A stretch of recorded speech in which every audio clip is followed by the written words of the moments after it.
Olá, bem-vindo a mais um Cabala Cast.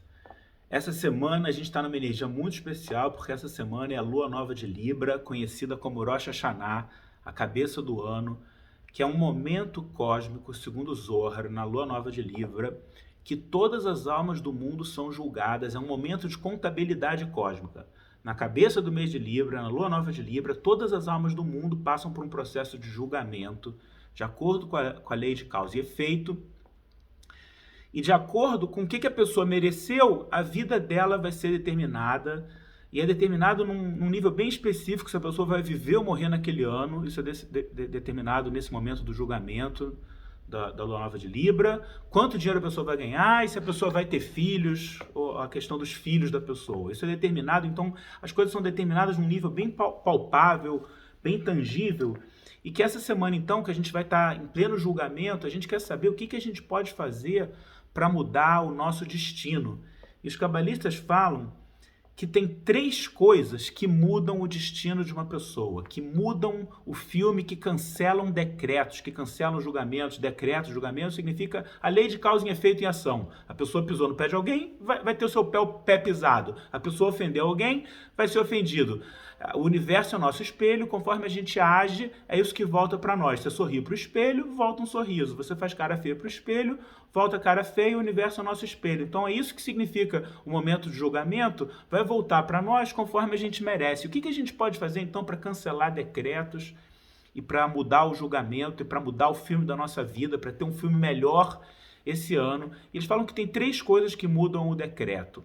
Uma é techuvá, arrependimento, retorno, que é o processo de rever os nossos erros do passado e entender o que eu preciso mudar, fazer um compromisso de mudar e mudar. E eu já falei bastante sobre isso nos últimos Kabbalah Casts, nesse mês de Virgem, que a gente está terminando agora o mês, mas o assunto do mês é techuvá.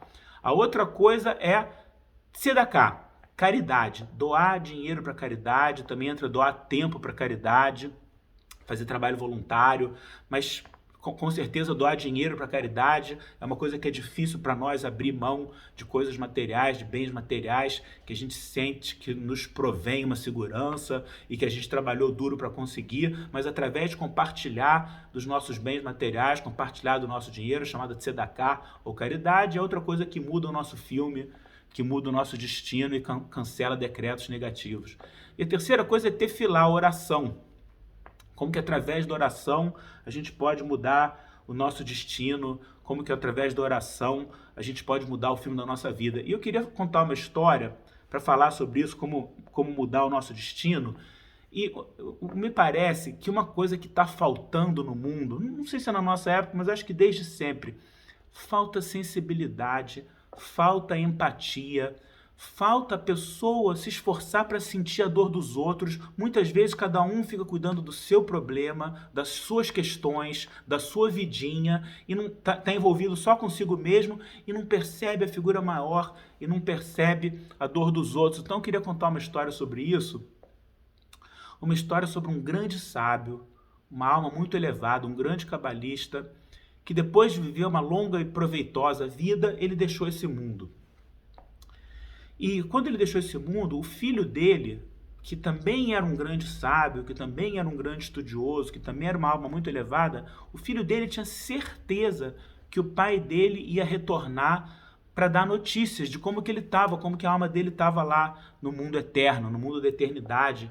Que ele ia vir num sonho, que ele ia aparecer numa visão de alguém da família, ou que ele ia dar um jeito de dar uma mensagem. Ele tinha certeza que o pai ia se comunicar com eles, com a família, e nada. Passou uma semana que o pai tinha deixado o mundo e nada.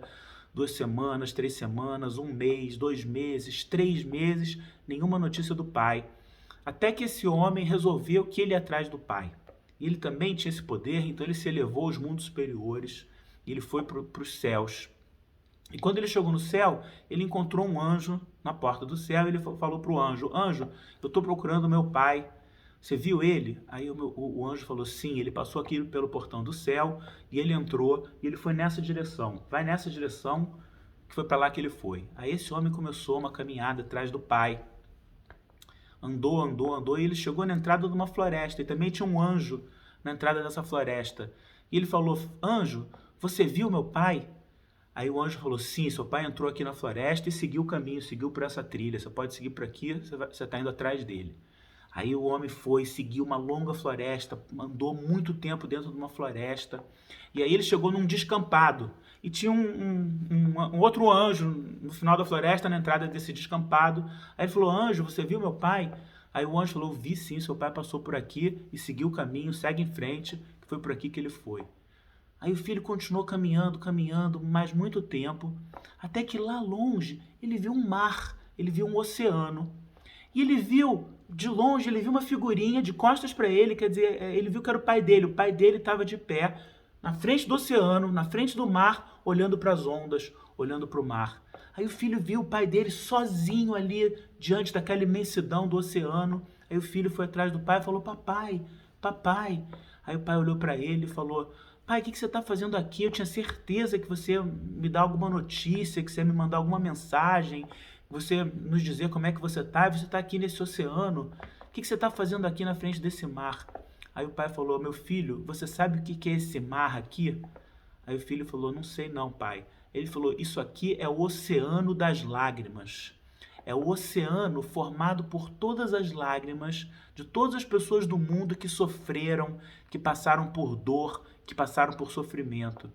E o Criador prometeu nas profecias que ele ia enxugar todas as nossas lágrimas. E até hoje eu vejo que as pessoas ainda estão sofrendo e que essa promessa não foi cumprida. Então eu falei para o Criador que eu vou ficar de pé aqui diante desse oceano e eu não vou sair daqui enquanto ele não secar todas essas lágrimas.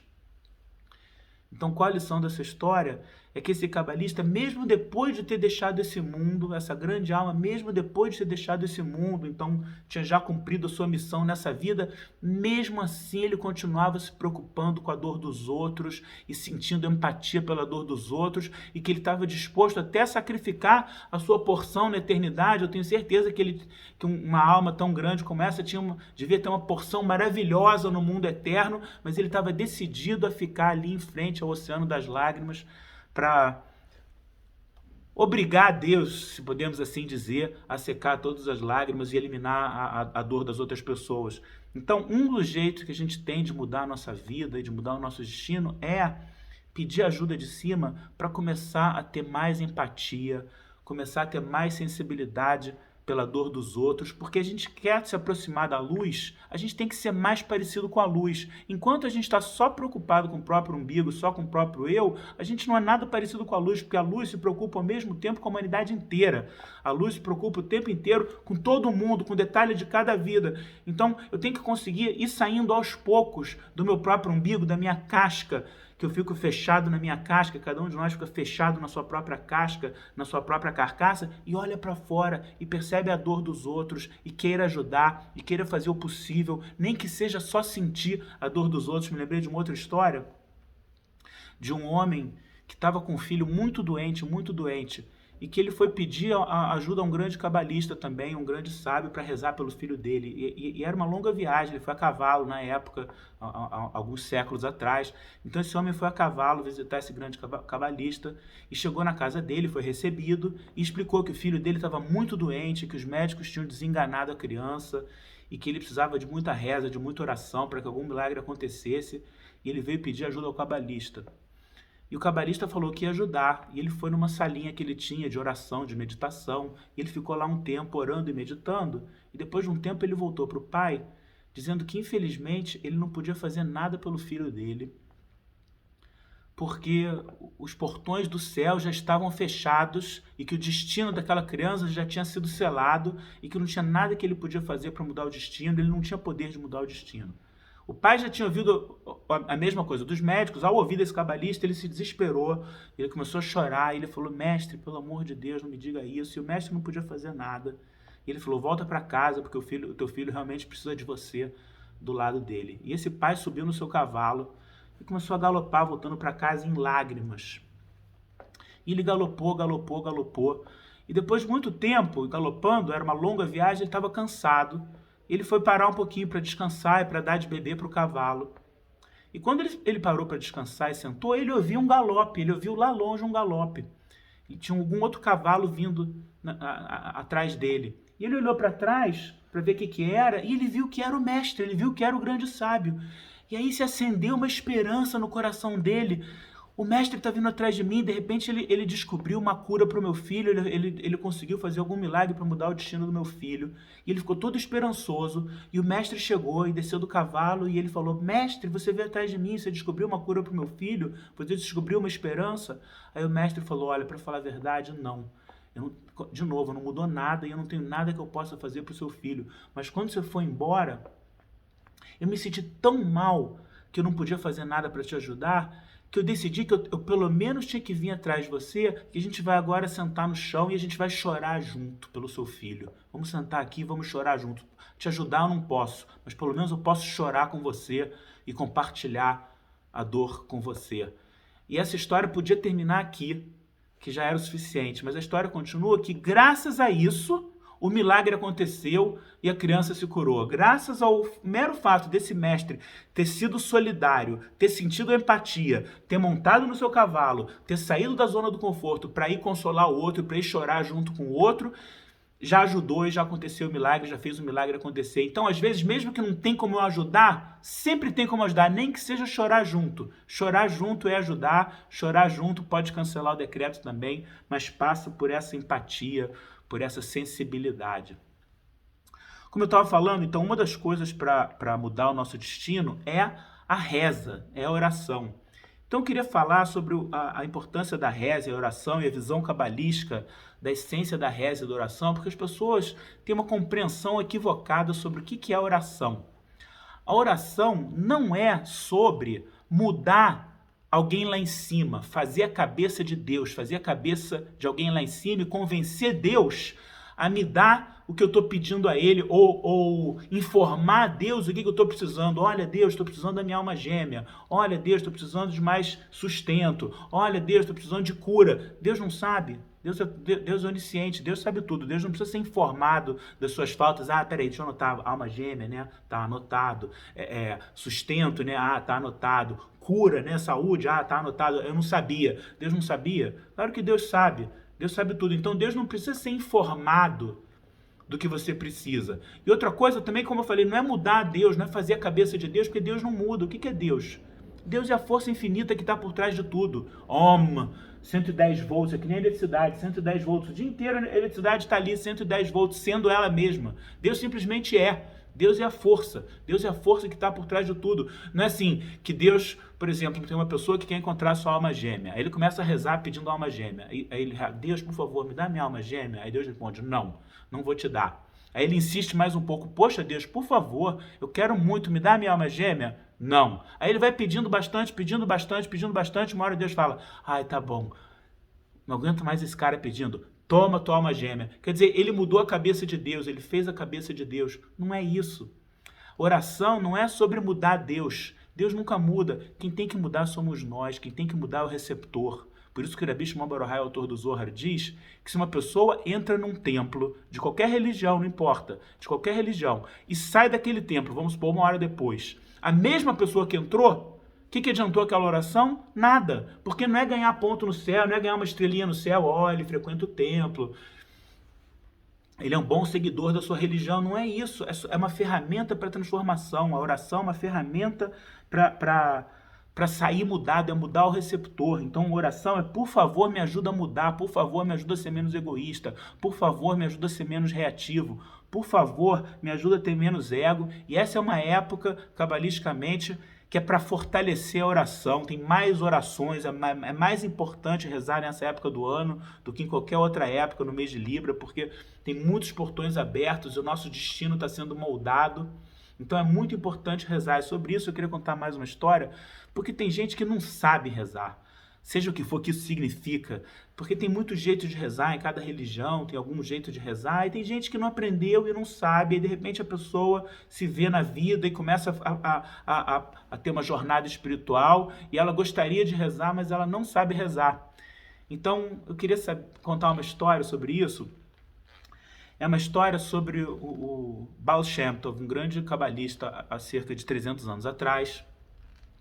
Então, no Yom Kippur, o dia mais sagrado do ano, o dia mais elevado do ano, o Baal Shem Tov estava reunido numa sinagoga com seu grupo de discípulos e eles estavam rezando fervorosamente, porque todo ano o Baal Shem Tov se elevava aos céus no dia de Yom Kippur e lá ele conseguia criar um decreto de um ano positivo para toda a humanidade. Ele estava ali rezando por todas as almas da humanidade e todos os anos o Baal Shem Tov se elevava aos céus e abria os portões do céu para um ano bom e doce para toda a humanidade.